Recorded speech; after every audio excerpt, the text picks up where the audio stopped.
আচ্ছা, আজকে তোমাদের করাচ্ছি দশম শ্রেণীর আয়তঘনের অঙ্ক। এর আগের দিন করিয়ে দিয়েছি দুটো অঙ্ক, আজকেও দেখছি কটা অঙ্ক করা যায়। যেমন 12 অঙ্কটা কি বলেছে, একটি চায়ের বাক্সের ভেতরের দৈর্ঘ্য, ভেতর দিকের চায়ের বাক্স, বাইরের দিকে একটা আছে কারণ এতটুকু পুরু হবে, সেই পুরু বাদ দিয়ে ভেতরের অংশ কত, দৈর্ঘ্য হচ্ছে 7.5 ডেসিমিটার, 6 ডেসিমিটার প্রস্থ এবং উচ্চতা হচ্ছে 5.4 ডেসিমিটার। চা ভর্তি বাক্সটির ওজন 52 কিগ্রা 350 গ্রাম। কিন্তু খালি অবস্থায় বাক্সটির ওজন, মানে শুধু খালি, যখন চা থাকবে না শুধু খালি, ওজন 3.75 কিগ্রা। 1 ঘন ডেসিমিটার চায়ের ওজন কত লিখতে হবে। তাহলে চায়ের বাক্সের আয়তন কত আগে বের করি। এখানে দেয়া আছে দৈর্ঘ্য প্রস্থ উচ্চতা। আমি বলেছি যে আয়তঘনের আয়তন হচ্ছে দৈর্ঘ্য ইন্টু প্রস্থ ইন্টু উচ্চতা। তাহলে লিখছি চায়ের বাক্সের আয়তন, চায়ের বাক্সের আয়তন হচ্ছে 7.5 ইন্টু 6 ইন্টু 5.4 ঘন ডেসিমিটার।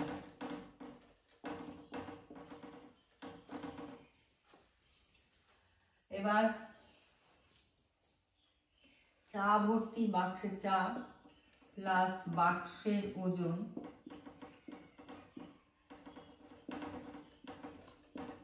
সমান হচ্ছে 52.350 কিগ্রা।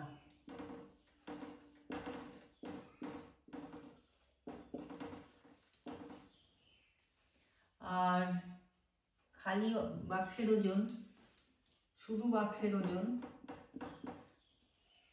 3.75 কিগ্রা। তাহলে এবার বিয়োগ করলে হবে চায়ের ওজন, শুধু চায়ের ওজন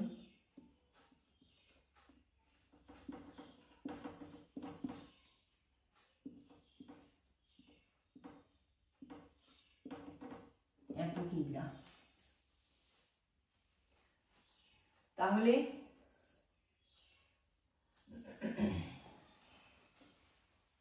কি বের করতে হচ্ছে, চা ভর্তি বাক্সের ওজন এত গ্রাম, খালি অবস্থা ওজন 1 ঘন ডেসিমিটার, চায়ের ওজন কত। তাহলে এখান থেকে করছি, লিখছি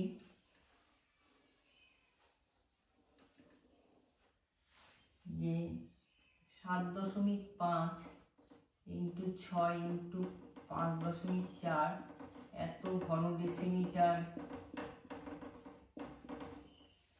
চায়ের ওজন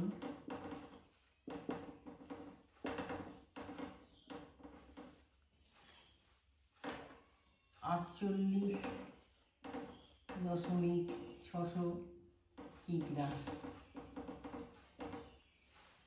তাহলে 1 ঘন ডেসিমিটার চায়ের ওজন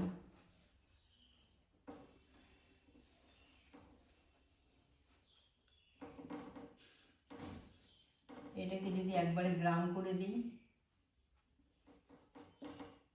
বাই 7.5 ইন্টু 6 ইন্টু 5.4। এবার 6 দিয়ে কাটলাম, 6 8 48, তার মানে 8100। এবার দশমিকের জন্য এইটার একটা দশমিক উঠে গেল 10, ওটার একটা দশমিক উঠে 10, তাহলে নিচে থাকলো 75 ইন্টু 54। এটা 9 দিয়ে কাটলে 6 রং 54, 9 দিয়ে 900। এবার এটা 15 দিয়ে, 5 15 75, 15 দিয়ে 6 15 90 0, এটা 6 10 60, এটা 5 2 10, তার মানে 200 গ্রাম। 1 ঘন ডেসিমিটার চায়ের ওজন 200 গ্রাম।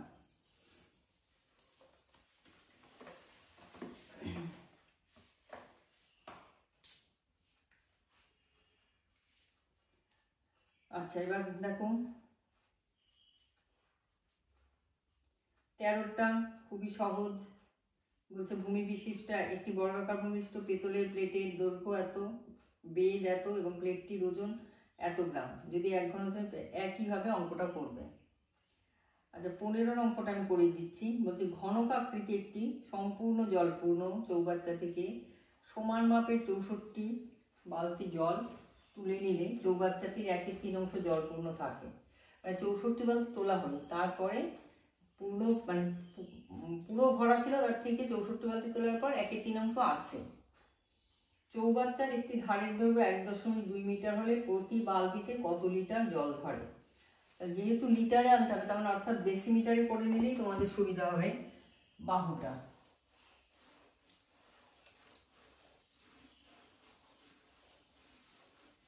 তাহলে ধরি চৌবাচ্চার একটি ধারের দৈর্ঘ্য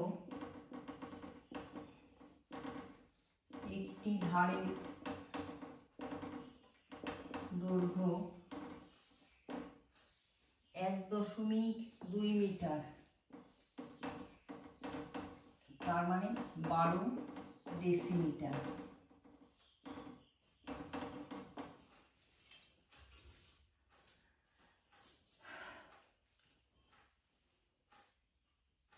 তাহলে চৌবাচ্চার আয়তন 12 × 12 × 12 ঘন ডেসিমি। যেহেতু ঘন, কাজেই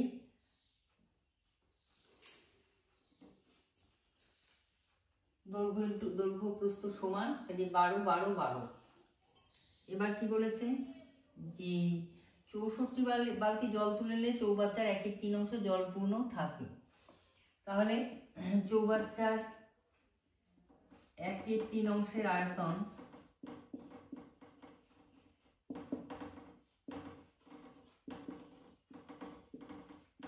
জল থাকে।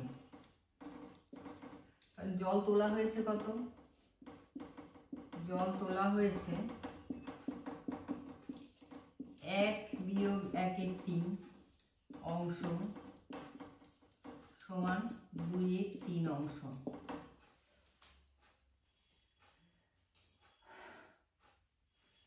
তাহলে জল তোলা হয়েছে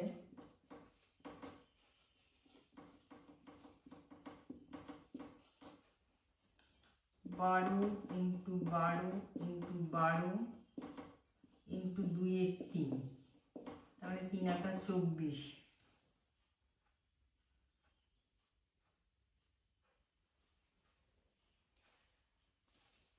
এত লিটার জল তোলা হয়েছে। তাহলে এটা 64 বালতিতে ধরে।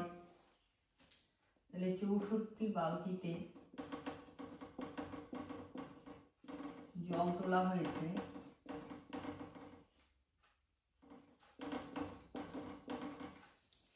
12 × 12 × 16 লিটার। তাহলে এক বালতিতে জল তোলা হয়েছে 12 × 12 × 16 / 64 লিটার।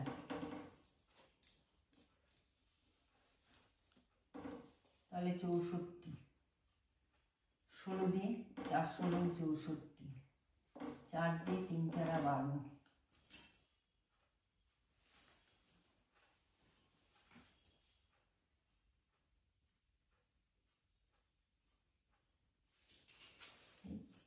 তিন 4 12, এটা 4, তাহলে 4 2 8।